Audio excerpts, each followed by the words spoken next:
തിരുവനന്തപുരം നഗരത്തിന്റെ ഹൃദയഭാഗത്ത് ഇന്ന് പെയ്തിറങ്ങിയത് സാധാരണ ഒരു വിദ്യാർത്ഥി സമരത്തിന്റെ പ്രതിഷേധ ചൂടായിരുന്നില്ല, മറിച്ച് പ്രതിപക്ഷത്തിന്റെ ഒത്താശയോടെ നടന്ന അക്രമരാഷ്ട്രത്തിന്റെ ഭീതിപ്പെടുത്തുന്ന ദൃശ്യങ്ങളായിരുന്നു. സെക്രട്ടേറിയറ്റിന് മുന്നിലെ ആ കനത്ത പുകപടലങ്ങൾക്കും പോലീസിന്റെ ലാത്തി ചാർജിനും ജലപീരങ്കികൾക്കും ഇടയിലൂടെ കേരളം ഇതുവരെ കാണാത്ത ക്രൂരമായ ഒരു സമരമുറയിലേക്കാണ് ഒടുവിൽ ക്യാമറ കണ്ണുകൾ ചെന്നെത്തിയത്. ചോരമണക്കുന്ന ആ തെരുവിൽ ന്യായമായ സമരത്തിന്റെ മുഖംമൂടി അണിഞ്ഞ് എത്തിയവർ നിയമവാഴ്ചയെ വെല്ലുവിളിക്കാൻ ഒളിപ്പിച്ചു വെച്ച മാരകായുധങ്ങൾ ഒന്നൊന്നായി പുറത്തു വരികയായിരുന്നു. ക്യാപ് IHRD ക്യാമ്പസുകളിലെ ഫീസ് വർധനവിനെതിരെ എന്ന പേരിൽ SFI നടത്തിയ മാർച്ച് തുടക്കം മുതൽ തന്നെ കടുത്ത അക്രമത്തിലേക്കാണ് നീങ്ങിയത്. തങ്ങൾ പ്രതിപക്ഷത്തായതിന്റെ രാഷ്ട്രീയ വൈരാഗ്യം തീർക്കാൻ മുഖ്യമന്ത്രി VD സതീശിന്റെ കൂറ്റൻ കട്ടൌട്ടുകൾ അടക്കം റോഡിൽ തല്ലി തകർത്തുകൊണ്ടാണ് ഇവർ അഴിഞ്ഞാടിയത്.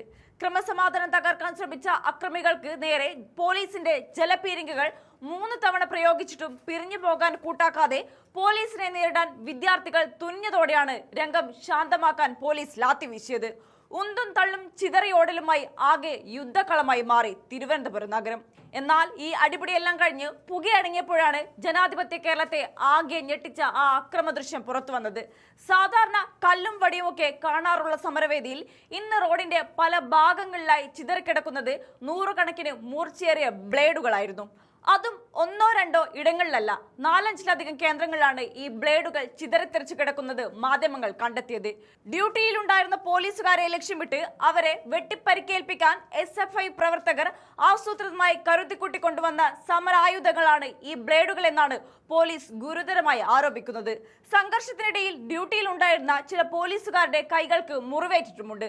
അധികാരം നഷ്ടപ്പെട്ടതിന്റെ നിരാശയിൽ വിദ്യാർത്ഥി സംഘടനകൾ സമരത്തിന്റെ പേരിൽ ബ്ലേഡുമായി തെരുവിലിറങ്ങുന്നത് കേരളത്തിന് അത്ര നല്ല സൂചനയല്ല നൽകുന്നത്.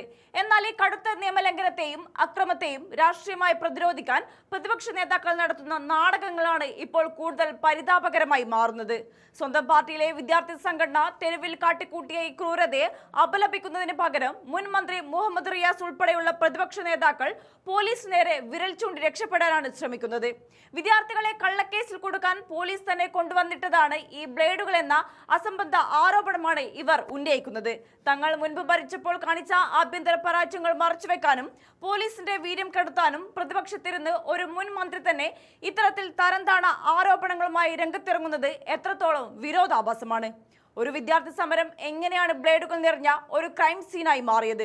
അക്രമികളെ സംരക്ഷിക്കാൻ പ്രതിപക്ഷ നേതാക്കൾ എത്രത്തോളം തരം താഴും? ഇത്തരം ഉത്തരം കിട്ടാത്ത ഒരുപിടി ചോദ്യങ്ങളും പ്രതിപക്ഷത്തിന്റെ ഇരട്ടത്താപ്പും ബാക്കി വെച്ചുകൊണ്ട് തിരുവനന്തപുരം തെരുവ് ഇപ്പോൾ ശാന്തമായിരിക്കാം. പക്ഷേ പുതിയ UDF സർക്കാരിന്റെ കീഴിൽ ക്രമസമാധാനം തകർക്കാൻ തെരുവിൽ അക്രമം വഴിച്ചുവിടുന്ന വിദ്യാർത്ഥി സംഘടനയ്ക്കും അതിന് കുടപിടിക്കുന്ന മുൻ മന്ത്രിമാർക്കുമെതിരെ പൊതുജന മധ്യത്തിൽ വരാനിരിക്കുന്ന വലിയൊരു ജനരോഷത്തിന്റെ തുടക്കം മാത്രമാണ് ഈ ബ്ലേഡ് വിവാദം.